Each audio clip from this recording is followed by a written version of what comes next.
Assalamualaikum warahmatullahi wabarakatuh. Selamat bertemu kembali di perkuliahan etika profesi keguruan. Senang sekali kita bisa bersua dan berjumpa kembali. Mudah-mudahan pertemuan kita kali ini senantiasa dalam ridha Allah Subhanahu wa taala. Sebelum kita mulai kuliah, mari kita sama-sama berdoa. Mudah-mudahan kuliah hari ini, kesempatan kali ini berjalan lancar dan dalam ridha Allah Subhanahu wa taala. Rekan-rekan mahasiswa yang berbahagia, apakah semuanya hadir? Alhamdulillah, mudah-mudahan semuanya hadir dan bisa mengikuti perkuliahan dengan seksama. Tema diskusi kali ini kita akan bicara tentang kode etik guru Indonesia. Tujuan dari perkuliahan, selesai perkuliahan diharapkan saudara bisa menjelaskan tentang pengertian kode etik, menjelaskan tentang tujuan dan perumusan kode etik, menjelaskan rumusan kode etik, lalu menjelaskan tentang sanksi pelanggaran terhadap kode etik. Kita mulai dari pertanyaan pertama, mengapa guru itu harus punya kode etik? Atau mengapa guru itu punya kode etik? Karena guru mulia. Seperti kita jelaskan di pertemuan sebelumnya, bahwa kedudukan guru dalam perspektif agama itu nyaris disejajarkan dengan profesi, dengan Rasul. Kenapa bisa disejajarkan? Karena guru mulia. Apa yang menyebabkan guru mulia? Yang menyebabkan guru mulia adalah akhlaknya. Nah, agar akhlak itu selalu terjaga, maka seorang guru harus diatur oleh sebuah norma, oleh sebuah aturan yang tertulis. Maka itulah pentingnya mengapa guru harus memiliki kode etik. Sebab kode etik adalah sistem norma, nilai, dan aturan profesional tertulis yang secara tegas menyatakan apa yang benar dan baik dan apa yang tidak benar dan tidak baik bagi profesionalisme guru. Atau kode etik adalah menyatakan perbuatan yang benar atau salah, perbuatan yang harus dilakukan dan apa yang harus dihindari oleh guru. Dalam pengertian lain, kode etik adalah suatu kode yang menggambarkan nilai-nilai profesional suatu profesi yang diterjemahkan ke dalam standar perilaku. Singkatnya, kode etik adalah sebuah sistem norma, nilai, aturan yang tertulis yang harus dipedomani oleh seorang guru.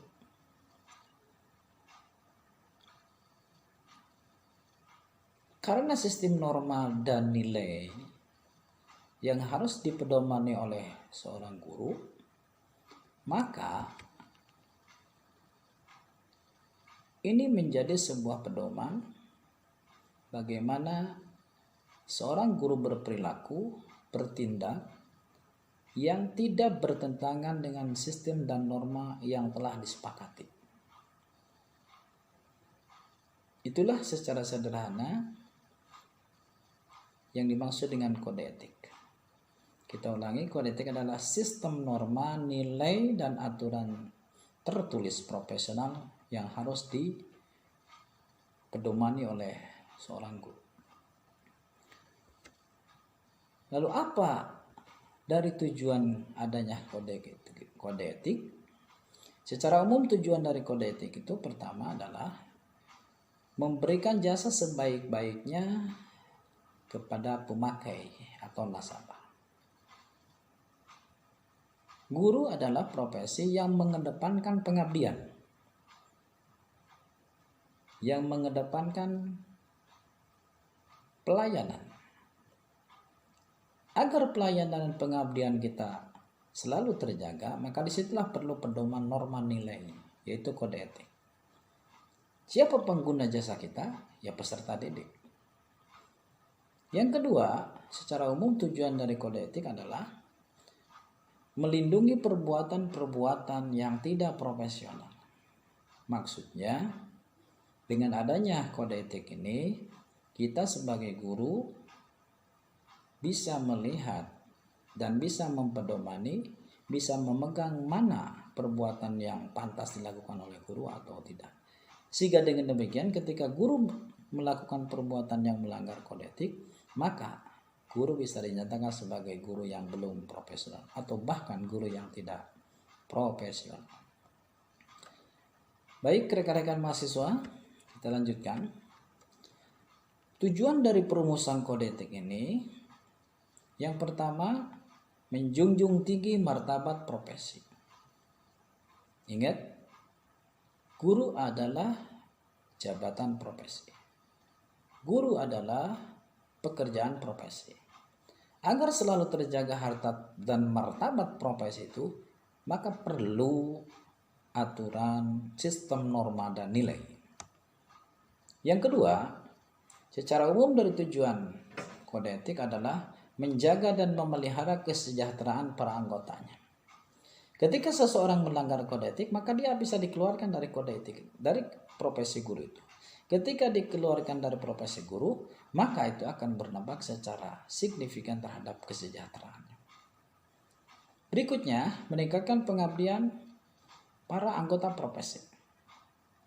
Melalui kode etik ini, seluruh anggota yang ada dalam organisasi itu bisa meningkatkan pengabdiannya karena terikat oleh sistem norma dan nilai tersebut. Berikutnya adalah meningkatkan mutu profesi. Dan terakhir, meningkatkan mutu organisasi profesi. Sampai di sini, mudah-mudahan bisa dipahami. Lalu, pertanyaan berikutnya, siapa yang menetapkan kode etik itu? Lazimnya dalam sebuah organisasi profesi, yang menetapkan kode etik itu adalah anggota dalam organisasi tersebut. Jadi kalau PGRI, Persatuan Guru Republik Indonesia, kalau Persatuan Guru Madrasah sebagai sebuah organisasi, kalau PGMI, Pendidikan Guru Madrasah Indonesia sebagai sebuah profesi guru, maka di situ ada kode etik yang dibuat oleh anggota organisasi tersebut. Kesimpulannya, yang menetapkan kode etik itu adalah anggota dari organisasi profesi guru itu tersebut. Selanjutnya, apa sanksi yang akan diterima oleh guru ketika guru melanggar kode etik? Karena kode etik adalah sistem norma dan nilai, maka pelanggaran yang dilakukan oleh seorang guru bukan pelanggaran hukum, tapi pelanggaran norma dan nilai. Sanksi akibatnya yang akan dia terima adalah sanksi moral dan sanksi sosial. Mereka bisa dikucilkan oleh teman sejawat, mereka bisa tidak dihormati oleh peserta didik, bahkan mereka bisa tidak dihormati oleh masyarakat. Nampak sepintas pelanggaran terhadap kode etik tidak berat. Tapi yakinlah teman-teman, rekan-rekan mahasiswa calon guru, sesungguhnya sanksi sosial itu lebih berat ketimbang sanksi hukum. Ulangi, sanksi sosial itu lebih berat ketimbang sanksi hukum. Apa contohnya? Misalnya, satu orang guru dia melakukan pelanggaran terhadap hukum, maka dia berusaha dengan yang berwajib. Ada seseorang misalnya yang mencuri, lalu dia divonis oleh pengadilan selama 2 tahun.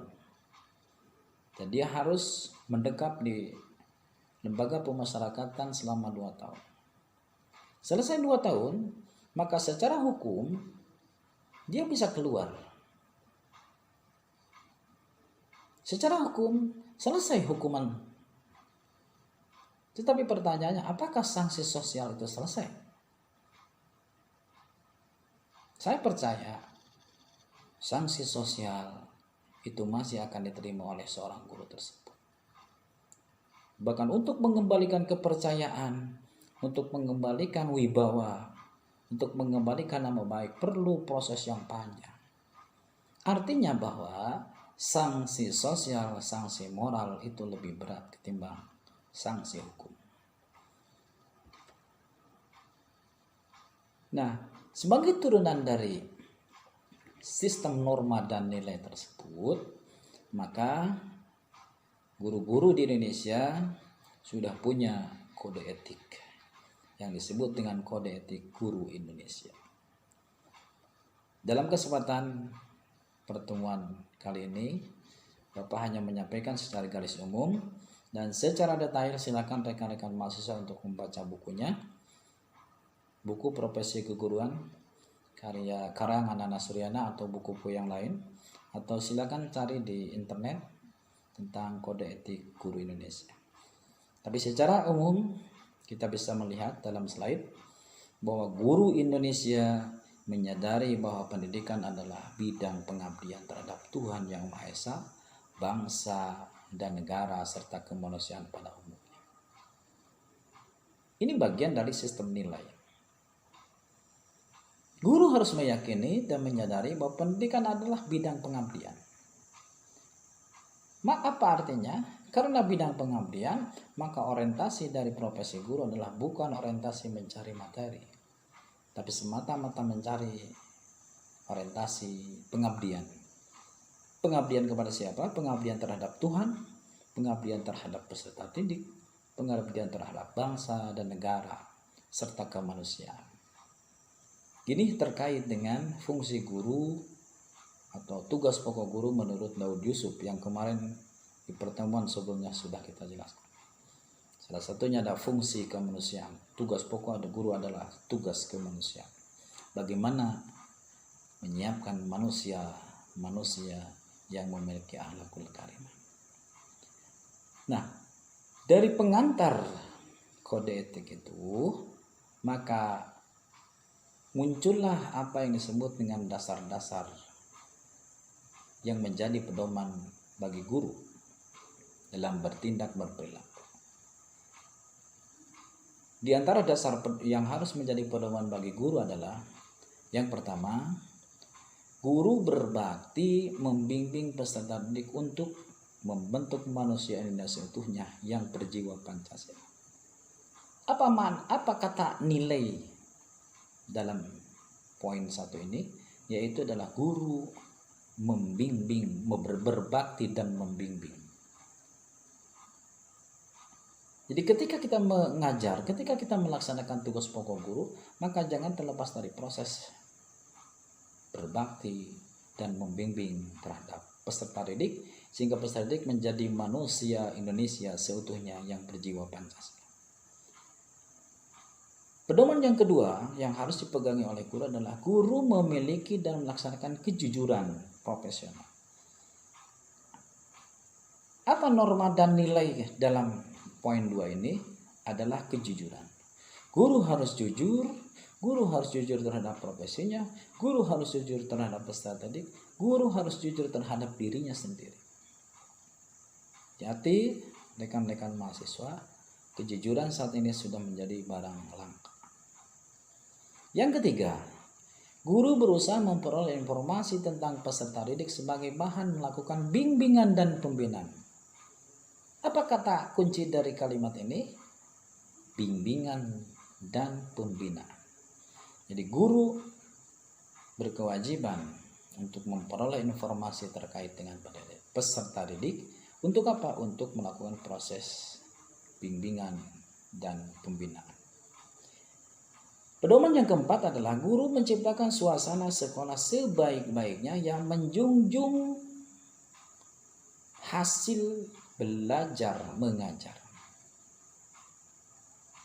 Kata nilai di sini adalah guru menciptakan suasana sebaik-baiknya. Suasana sekolah sebaik-baiknya. Artinya janganlah jadi guru yang justru membuat keonaran di sekolah. Janganlah jadi guru yang membuat teman sejawat menjadi tidak nyaman bekerja dengan kita. Yang kelima, pedoman yang harus dipedomani oleh guru adalah guru memelihara hubungan dengan orang tua, dengan murid, dengan masyarakat sekitar. Seorang guru punya kewajiban secara nilai, secara moral adalah melakukan hubungan yang baik dengan masyarakat, hubungan baik dengan orang tua, hubungan baik dengan peserta didik. Maka jadilah guru yang mau terbuka, jadilah guru yang mau bergaul dengan masyarakat.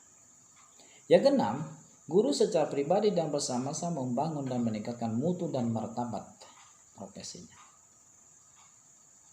Yang ketujuh, guru memelihara hubungan seprofesi, semangat kekeluargaan dan kesetiakawanan sosial. Kita yakin dan percaya dimanapun guru, apapun statusnya, dia akan memiliki kesetiakawanan sosial terhadap teman seprofesinya. Yang kesembilan, guru melaksanakan tugas kebijakan pemerintah, melaksanakan segala kebijakan pemerintah dalam bidang pendidikan. Dan ini adalah bagian dari salah satu karakteristik guru. Guru tidak bisa menghela dari segala kebijakan pemerintah. Rekan-rekan mahasiswa yang berbahagia, selain 9 pedoman yang harus dipedomani oleh guru dalam berperilaku, dalam bertindak, dalam berucap, maka guru sudah sepakat membuat ikrar yang kita sebut dengan Ikrar Guru Indonesia. Kurang lebih ada 5 ikrar yang telah diikrarkan oleh guru Indonesia. Yang pertama, guru Indonesia adalah insan pendidik bangsa yang beriman dan bertakwa pada Tuhan Yang Maha Esa. Secara spiritual, para guru sudah berikrar bahwa dia akan bertakwa dan beriman kepada Tuhan Yang Maha Esa. Yang kedua, guru Indonesia mengemban dan pelaksana cita-cita proklamasi kemerdekaan Indonesia, pembela dan pengamal Pancasila, serta setia pada Undang-Undang Dasar 45. Artinya, kalau melihat ikrar ini, saya percaya insya Allah tidak akan ada guru yang menjadi provokator, tidak akan ada guru yang menjadi penyebab disintegrasi bangsa, karena terkaikat oleh ikrar guru. Yang ketiga, guru Indonesia bertekad bulat mewujudkan tujuan nasional dan mencerdaskan kehidupan bangsa, sesuai dengan Undang-Undang Dasar 45. Yang keempat, guru Indonesia adalah wadah. Guru Indonesia adalah bersatu dalam wadah organisasi. Ingat? Karena guru adalah jabatan profesi, karena guru adalah profesi yang di situ harus memiliki organisasi. Maka guru berkumpul dalam sebuah wadah namanya organisasi profesi. Baik itu PGRI, baik itu PGM, Persatuan Guru Madrasah, maupun PGMI, Persatuan Guru Madrasah Indonesia. Yang terakhir, dari ikrar yang telah diucapkan oleh guru adalah siap menjunjung tinggi kode etik guru Indonesia sebagai pedoman tingkah laku profesi dalam pengabdian terhadap bangsa dan negara. Jadi kode etik ini harus dijunjung tinggi oleh guru sehingga martabat dirinya, martabat profesinya, dan martabat bangsa dan negara bisa terus terjaga. Demikian pengantar kuliah kesempatan kali ini. Mudah-mudahan rekan-rekan masih bisa memahami. Kita simpulkan bahwa kode etik adalah sistem norma dan nilai dan tertulis yang harus menjadi pedoman bagi guru dalam bertindak, berperilaku, dan lain sebagainya. Siapa yang menetapkan kode etik? Organisasi, anggota dari organisasi guru itu sendiri. Apa sanksi yang akan diterima oleh guru ketika guru melakukan pelanggaran terhadap kode etik? Sanksi sosial dan sanksi moral. Selain kode etik, guru pun telah memiliki pedoman-pedoman. Ada 9 pedoman yang harus dipegang oleh guru. Dan terakhir, guru sudah berikrar dengan 5 ikrar. Insya Allah ketika semua ini dipegang oleh guru, maka insya Allah guru-guru Indonesia akan menjadi guru-guru yang profesional dan beretika. Demikian kita akhiri pertemuan kesempatan kali ini dengan sama-sama baca hamdalah. Alhamdulillahirabbil alamin. Semangat terus untuk menjadi guru yang profesional beretika. Selamat kita bersua kembali di pertemuan berikutnya. Assalamualaikum warahmatullahi wabarakatuh.